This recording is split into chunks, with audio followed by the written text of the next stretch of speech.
Olá, galera! Nós vamos começar a ver figuras de linguagem parte 2. Nós já vimos parte 1, que foi quando nós vimos comparação, metáfora, metonímia, gradação e sinestesia. E agora, na parte 2, nós veremos personificação, também conhecida como prosopopeia. Nós veremos a figura hipérbole, a ironia, antítese e eufemismo. Nós vamos começar pela personificação. A personificação, ou prosopopeia, é a figura de linguagem que atribui uma ação, como correr, andar, chorar, ou um sentimento humano, como alegria, tristeza, o amor, felicidade, aos seres inanimados ou irracionais. Ou seja, é quando você atribui uma ação que foi desenvolvida por um ser que não pode desenvolver aquela ação. Seres que não têm vida ou seres que não têm raciocínio, não pensam. Alguns exemplos. O vento beija meus cabelos. A ação de beijar não pode ser desenvolvida por esse elemento, o vento. As ondas lambem minhas pernas.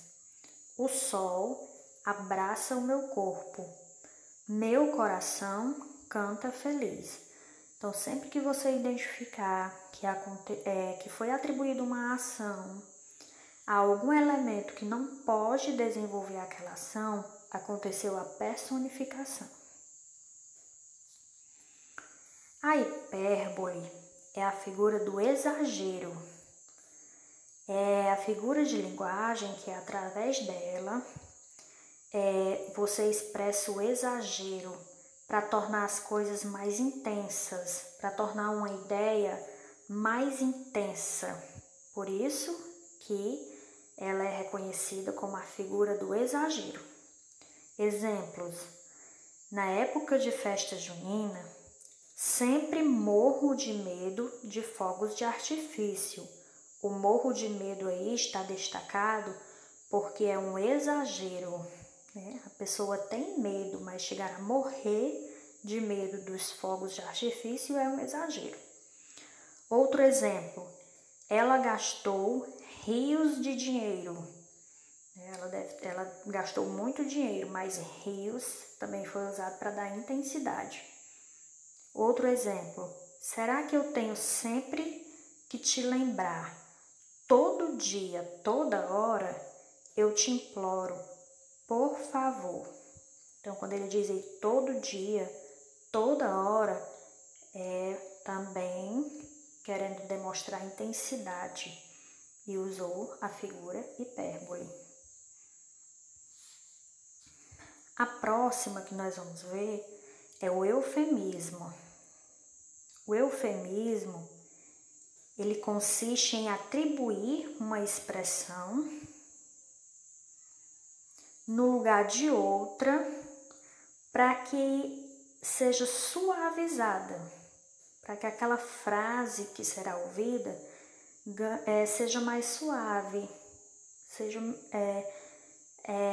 melhor de ser ouvida pela pessoa que vai receber. Então, associe eufemismo a suavizar, leveza nas palavras que seriam mais pesadas de se ouvir. Por exemplo, seu Jurandir partiu desta para uma melhor, ao invés de dizer ele morreu.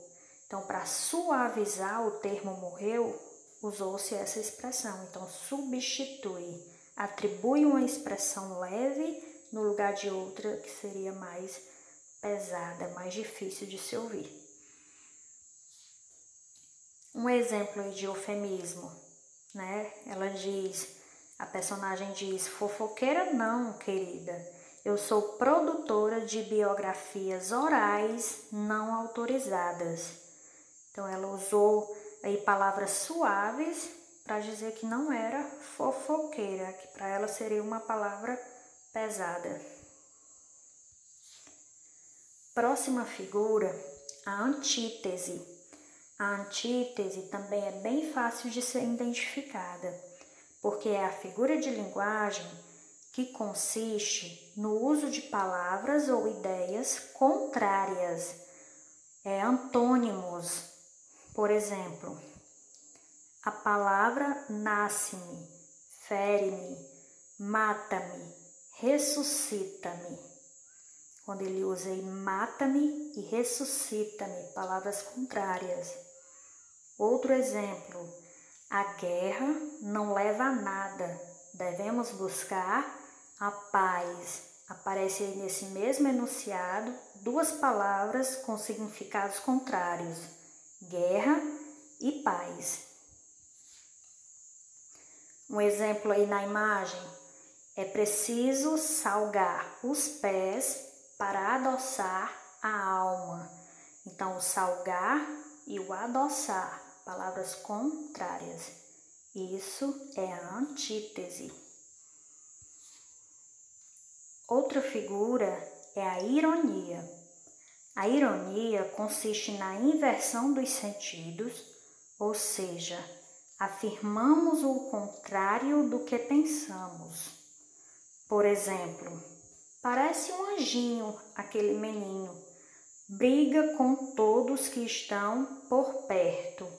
Então, a pessoa que disse isso, ela não estava querendo dizer um anjinho. Então, a ironia é você dizer o contrário do que você está pensando. Outros exemplos, que alunos inteligentes não sabem nem somar. Como você foi bem na última prova, não tirou nem a nota mínima. Se você gritar mais alto, eu agradeço. Então você percebe aí que tudo que foi dito era o contrário do que estava pensando, principalmente quando você lê a segunda oração. E aí, vimos mais 5 figuras de linguagem. Você aprendeu?